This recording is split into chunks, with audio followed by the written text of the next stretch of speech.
统计一下，家里用滚筒洗衣机的人多，还是用波轮洗衣机的人多？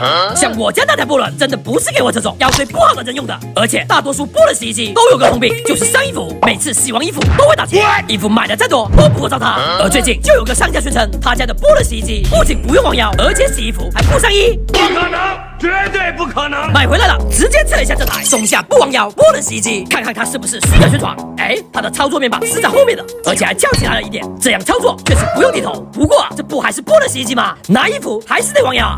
我去，什么情况？为啥站着都能拿到衣服？我看了下说明书，原来它的通电抬高了72.8毫米，而且底座还加高了足足14厘米。我还是头一回见到将洗衣机做成人体工学设计的，拿衣服的确不用弯腰啊。不过波轮洗衣机归根到底看重的还得是洗衣能力，一般的波轮要么洗不干净，要么洗完衣服卷成麻花。咱们就拿这几件1周的白衬衫测试一下，把它们沾满重油之后再丢进洗衣机，只要点一下这个一键制洗就开始洗了。待会来看一下效果。 Later。哇，洗完不仅没有打结，还看不出衣服有褶皱的痕迹，而且这衣服干净的像刚买的一样。这台洗衣机确实有点东西啊！